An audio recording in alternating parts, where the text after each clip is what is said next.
For 1,000 years, kings and queens of Europe had absolute power. But absolute power corrupts absolutely. Greed, revenge, sex, madness, witchcraft, murder. Every monarch had their royal secrets.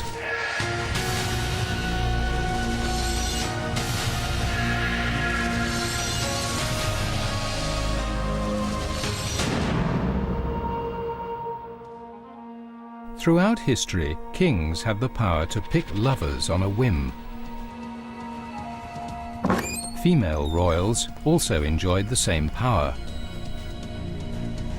But unfortunately for their men, Russian Tsarina Catherine the Great and French Queen Marguerite of Valois both bestowed upon their lovers the kiss of death.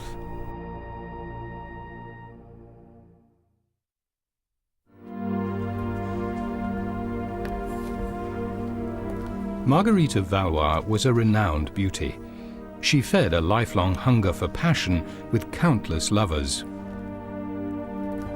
Unfortunately for the hapless men in her life, one after the other, they met hideous, bloody ends. Known as Queen Margot, Marguerite grew up with 3 murderous brothers who became kings of France, and with a ruthlessly ambitious mother, Queen Catherine de' Medici. Margot was to marry and divorce French King Henry IV. She was surrounded by a royal court steeped in intrigue and corruption, and each of her lovers came to an unlucky end. Her later years were haunted by the memory of her many lost loves. In her youth, Margot was of fair complexion, with blue eyes, abundant black tresses, and a provocative figure. Don Juan of Austria was blinded by her beauty when he met her. She looked more like a goddess of heaven than a princess of earth. Her charms were better suited to ruin men than to save them. Her beauty was sent to damn us. The young Margot was torn between religion and politics by her bullying family. It was a time of religious war in France.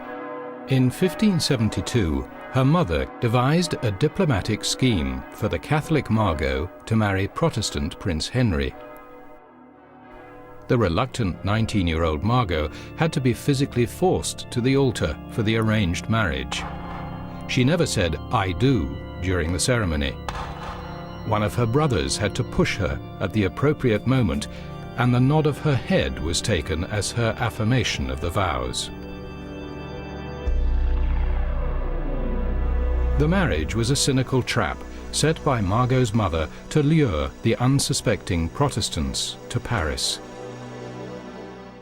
6 days after the wedding, the religious bloodbath of St. Bartholomew's Eve erupted as Catholics turned in hatred against their Protestant enemy. Thousands of Protestants were cut down in the streets and slaughtered in their homes. Margot bravely sheltered her new Protestant husband, who would otherwise have been hacked to pieces by the angry Catholic mob. Despite this, Margot's marriage to Prince Henry was loveless from the start. But Margot and Henry stayed married for political reasons, and although they lived apart, they became close friends and allies for the rest of their lives. Shortly after her wedding, Margot took the first of her many lovers. Boniface de la Mole was a dashing figure, the best dancer at court, and an incurable ladies' man. The charming La Mole became hopelessly infatuated with Margot. The love affair didn't last long.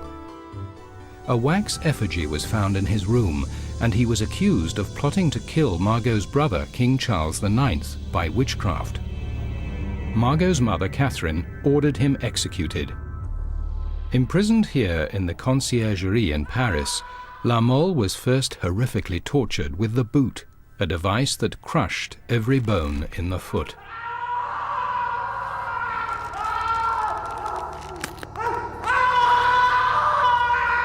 Margot's lover was then beheaded and quartered in the Place de Grève. Legend has it he asked the crowd at the scaffold to tell Margot his last thoughts were of her. For her part, Margot made a point of publicly wearing mourning for him. It was said that she herself retrieved her lover's skull so that it could be given a decent burial. La Mole's execution was the beginning of a lifelong pattern of thwarted love for Margot. Time and again she would find herself robbed of happiness.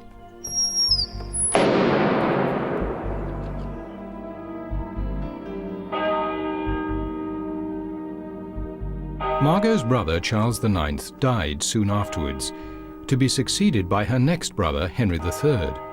He was to brutally bully and rule her life for years. When she took a new lover, Margot's reputation as a loose woman was confirmed. Rumours circulated at court that she had been found in a compromising position with a young noble, Jacques de Harlay, and it was even said that she had an affair with a Duke d'Alençon, her youngest brother. Angered by the vicious court gossip swirling around his sister, Margot's brother King Henry decided to discipline his errant sister. Henry asked Margot to be his hostess at a ball held in the Louvre. At the height of the party, he falsely accused her of having a child by de Harlay. The king went on to list all her liaisons in intimate detail and ordered her to deliver the court from her contagious presence. Jacques de Harlay prudently decided a relationship with Margot was too dangerous and deserted her. Early the next morning, disgraced and furious, Margot fled Paris into exile. Even as she was making her escape, she was followed and humiliated by a group of men sent by her brother the king. Margot settled in a fortress in the Auvergne region of France, where she had her own bodyguards and considered herself in a state of war with her brother Henry III. Margot's jinx in love followed her. She fell seriously ill and was nursed back from the brink of death by the son of the local apothecary. He fell hopelessly in love with her. But one of Margot's bodyguards was desperately in love with her too.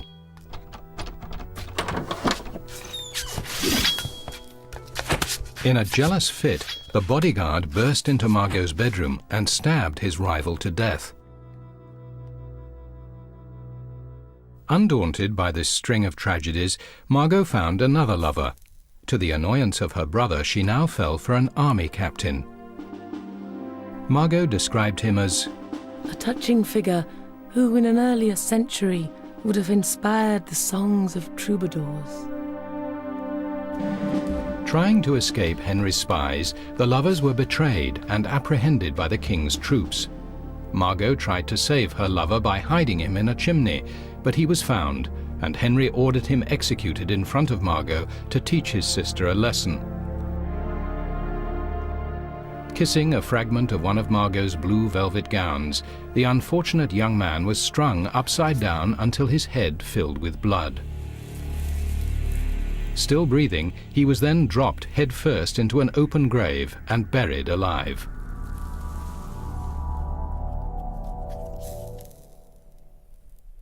Margot was finally released from her royal brother's brutal meddling when he was assassinated in 1589.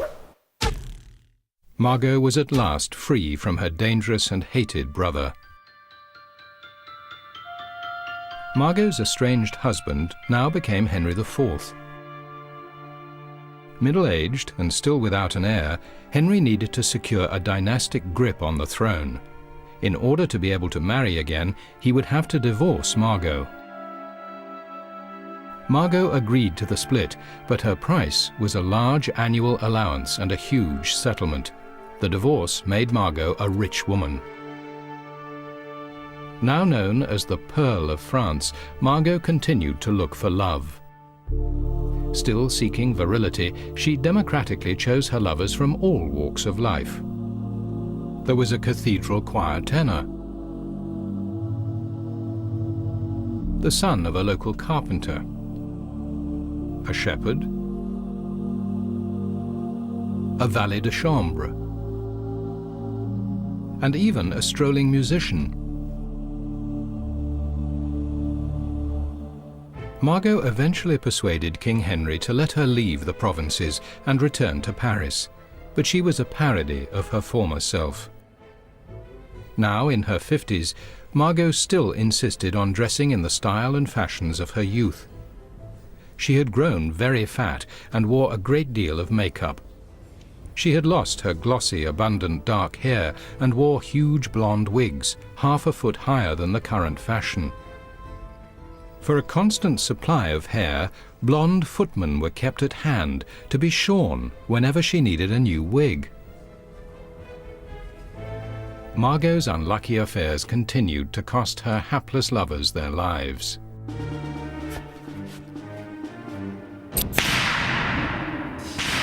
She took two lovers at once, a 20-year-old named Saint-Julien and an 18-year-old called Vermont.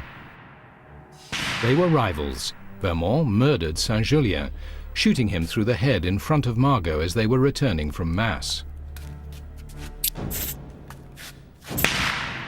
Margot was so incensed, she insisted Vermont be hanged on the spot and offered to donate her garters for the purpose. He was hanged the next day outside her home. Margot was so distressed, she moved to a new home opposite the Louvre, where she lived with her lovers, holding raucous nightly banquets. She became popularly known as Queen Venus. Her ex-husband King Henry begged her to stop carousing and act her age. A Jesuit preacher denounced Margot's licentiousness from the pulpit of Notre Dame Cathedral, complaining that her habit of displaying her ample bosom had been adopted by the impressionable young girls of Paris.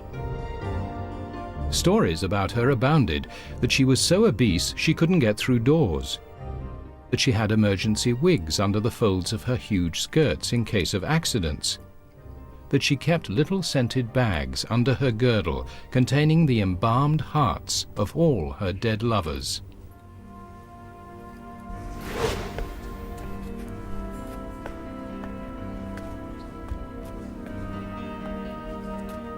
Despite a lifetime of dangerous liaisons, Margot outlived her entire family. She ended her days attended by her young lovers and died peacefully just before her 62nd birthday in 1615. Her body was laid to rest in the Cathedral of Saint-Denis, but when the tombs of her mother and father were later transferred to another church, Margot's remains mysteriously disappeared. To this day, they have never been found.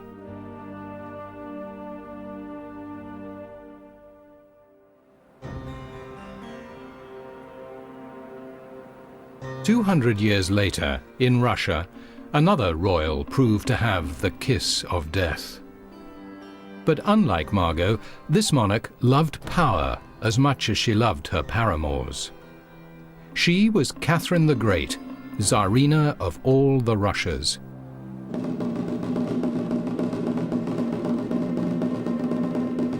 The year was 1745, and Catherine was married to Peter III, heir to the Russian throne. Peter was the commander of one of Europe's greatest armies and fought many great battles, all of them in his head. Peter loved to play with his toy soldiers. He drilled and maneuvered regiment upon regiment in every room of his palace at Peterhof, for Peter had the mind of a child. Peter liked to occupy himself with weighty matters, such as the case of the Nibbled Guardsman. In one incident, Peter caught a large rat, which he believed had eaten some of his toy soldiers.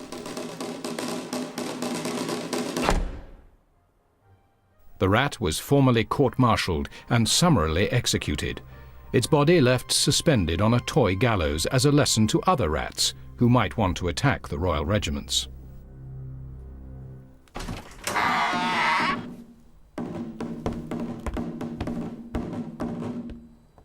Under the circumstances, Catherine's marriage to Peter was not a happy union. Catherine once remarked that, "To read the dullest book was a pleasure when Peter walked into the room." the couple's bedroom was not a place for love, but a stage for Peter's toy army. The childlike Peter neglected his young wife, who remained a virgin for years after their marriage.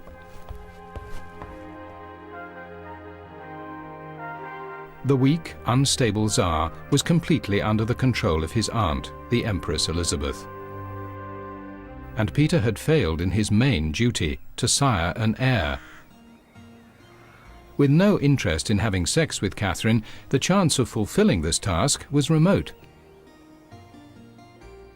The Empress Elizabeth suggested Catherine take a lover, a man who could provide an heir, but who would be willing to fade into the background after the birth, allowing Peter to take the credit.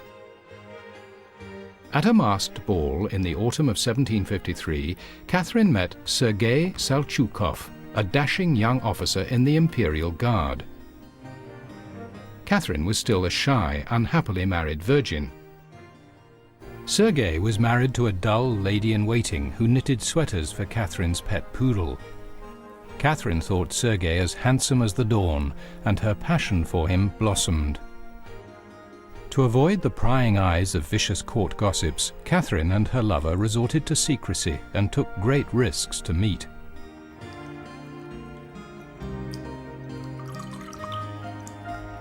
Catherine's sanctuary from her bizarre husband was in her beloved Sergei's arms.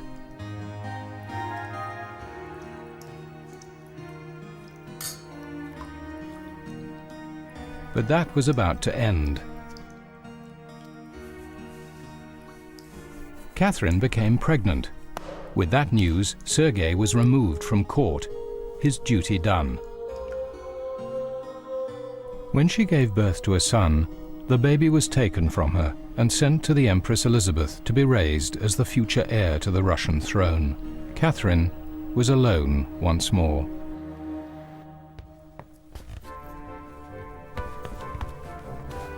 After her affair with Sergei, it was clear to Catherine that she could never return to her old celibate life. Consequently, one half of the road to temptation was already covered, and it's only human in such situations that one should not be left halfway. Catherine soon took another lover, Grigory Grigorievich Orlov. Dashing, dangerous, and exciting, he was notorious for his wild lifestyle. Catherine could not resist him. She grew to enjoy the danger of their secret liaisons, even disguising herself and slipping past palace guards to make each secret rendezvous.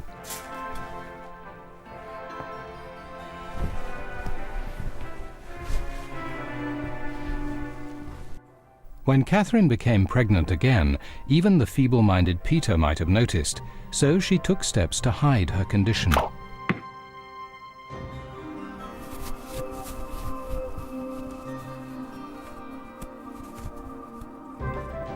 Her pregnancy was disguised under large hooped skirts.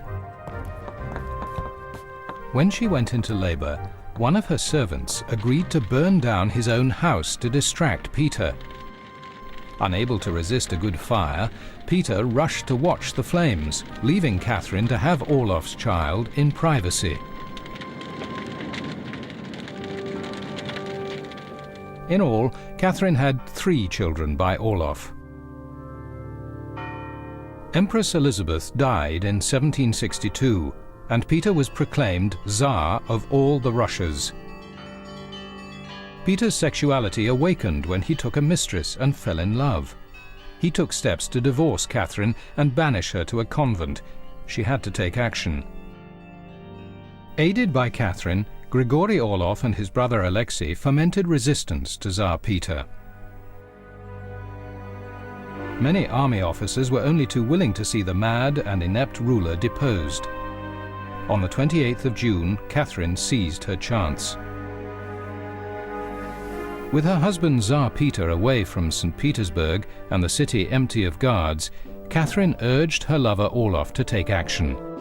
Willing to do anything for his beloved Catherine, within hours Orloff had his rebel forces marching to St. Petersburg.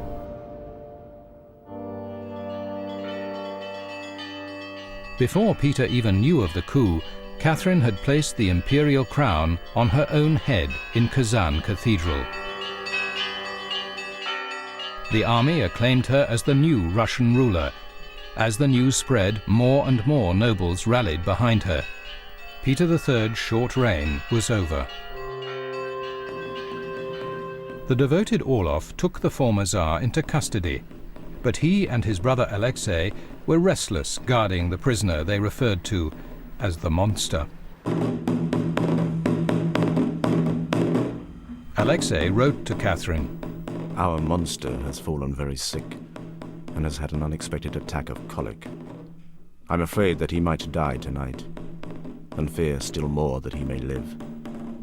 The first fear I have because he chatters pure nonsense and that amuses us. And the second fear because he really is dangerous for all of us, often speaking as if he were still Tsar." Fortunately for the Orloff brothers, Tsar Peter recovered, but mysteriously their royal prisoner then fell ill once again, almost certainly due to poisoning. To be sure the former Tsar wouldn't recover, the Orloffs beat him to death. With Peter safely out of the way, Catherine showered her lover with titles and gave him vast estates. As Tsarina, Catherine now held immense power. But her lover Orloff, the man who engineered her rise, would not remain in her affections for long. His growing arrogance and lust for power were becoming excessive. As he became more demanding, Catherine began to lose interest, and her attention turned elsewhere. Empowered by her freedom and position, Catherine the Great took on a series of lovers, all handsome, all young, and all soldiers. The desperate Orloff tried to regain his place in Catherine's affections by buying one of the most precious gifts in the world, the gem that would become known as the Orloff diamond. This huge stone weighed nearly 200 carats and was said to have been the eye of an idol in a temple in India. Orloff, in an unashamed display of the wealth Catherine had showered on him, gave her the diamond. Catherine took the gift, but refused to take him back as a lover. He had made an expensive mistake. Realizing he would never again be master of her heart, Orloff left Russia and married his cousin.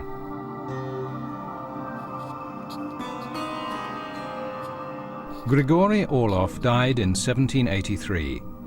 In the end, he went insane, obsessed and haunted by the part he played in the murder of Tsar Peter.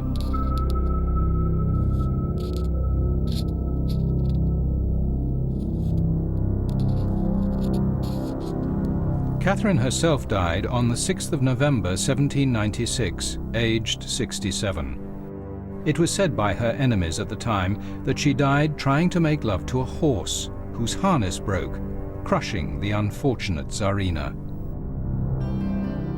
The rumor has survived, but in fact all her lovers were human, and she died from a stroke here in the Winter Palace in St. Petersburg.